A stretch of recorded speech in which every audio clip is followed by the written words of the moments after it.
Hey, what's up guys, welcome back to my channel. Today I'm working on a 2016 Hyundai Sonata Sports, the 2.4 liter. So I got this car in. This is the customer's car. They got in an accident. They want to replace the airbag, the steering airbag, and the one on the bottom also. So both of them blew out, and I had to replace the seatbelt too. But this video I'm just showing you how to replace the steering airbag and the bottom airbag.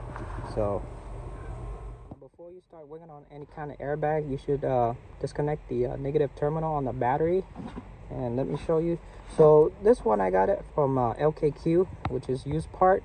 I recommend them to put in a new one, but the customer, you know, they just want to be cheap, so I don't make the decision. So they want to do it cheap, I'll do it the cheap way. And here's the, I believe this is the part number. Let me focus it, there you go.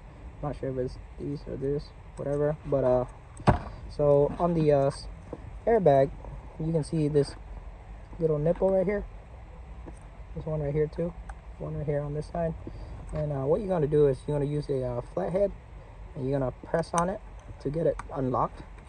Press on this too, and press on this side. Do it one by one, and it should pop out. It's on the side of the steering wheel.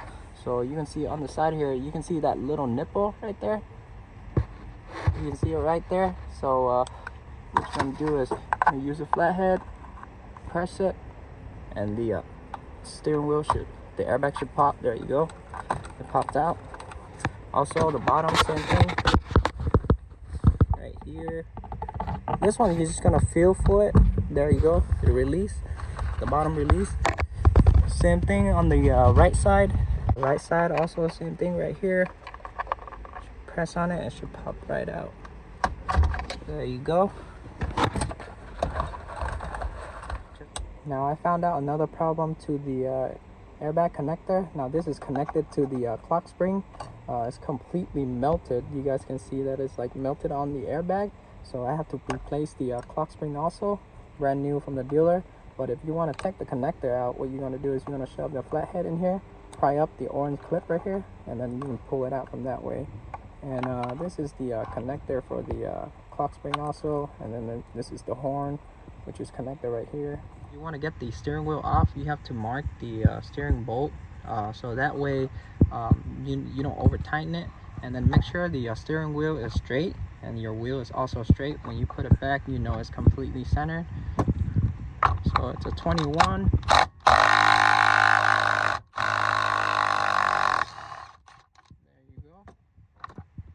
And then also mark it on here too, so you know. But this is marked already, so I don't have to mark it. So right here, I'm just gonna line it up with this little dot right here, so when I put it back, it's on the right spot. After you get the steering wheel out, there's two bolts that's holding onto the cover right here. There you go. To get the clock spring out, pull on this tab right here, and then there's a tab right here.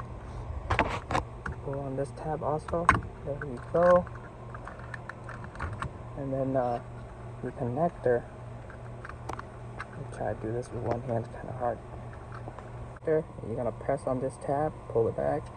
For this one, press on this, pull back, pull it out. And let me show you the part number on the clock spring. This should be the part number. And then the one that blew out, also the same as the other one that I have. So this is the part number, whatever, I believe is this one. Let me show you how to get to the bottom airbag. This is where your leg goes. So you're gonna take out the two bolts right here, one right here for the cover. You pop it out, and there's one right here also. And then there's just clips. You just pull it out, and this is all the connector for the windows, the mirror, the OBD, and this is the connector for the airbag right here. What you want to do is pull this back to get it unlocked. Connect it to this. Now the mounting, you can see two bolts right here, one right here, and the part number for this is right here. When you get in a car accident, there's a code that's stored in the airbag module, so you cannot clear with the normal scanner. You're gonna have to buy a new one from the dealership and have them reprogram it. This is the part number, and it's located where the shifters are, and you can see the two connector. Now if you wonder how much each part costs, I would say around, this would be around $350, this would be $300. The module is around like $400, so roughly around $1,200 total. Might as well, I'm just going to show you guys the retractor. So this is the cover for the seatbelt right here. It's just all clips. You can see all the clips right here, and the two connector that's connected to this one that sits on the side right here. That's where the bolts go, and it sits like this, like that, and then this connector is connected to that, and then this connector connected to this right here. Now this goes inside. Let me show you. I believe this one goes inside like this.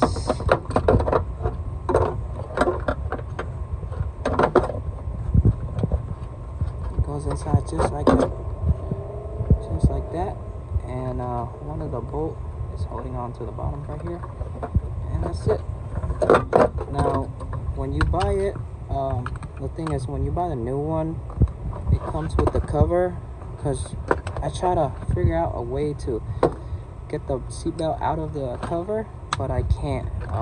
It's just, when I call the dealer, it says it comes with this cover too, so you gotta buy the whole thing. It's kind of stupid, but that's just how it is. Here's my new clock spring, the new connector, and this is original from Hyundai. That's the part number. Putting it back. There you go. You can see I put back the bottom airbag. That's how it goes. Two bolt ons fit. Now I got the clock spring in. Reconnect my two bottom connector on the clock spring for this tab. Press it here, pull it out, and then you're gonna realign the mark on the steering wheel to the mark that you made. For the airbag connector, blue to blue, yellow to yellow, and this one's your horn wire. Make sure this one's good. The bolt is tightened down.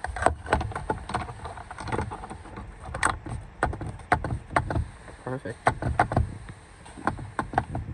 For the bottom cover, there's two connectors right here, your OBD, and then just snap it back in. Two bolts on the side, one on the bottom. Now for the side seat belt, I got another one in. You can see I hooked it back up. Here's one of the connector. Here's the bottom anchor, the bolt that's holding onto it, and one connector. So with the old one, it wouldn't even retract back, or you can't pull it out, but I put in another one, so it's good. So that's it for this video. If you guys like my video, leave it a thumbs up, comment down below, ask me anything you want to ask me. I'll try to get back to you as soon as possible. If you're new to the channel, make sure you subscribe. I'll keep everybody updated, but I'll see you guys on the next video. Peace.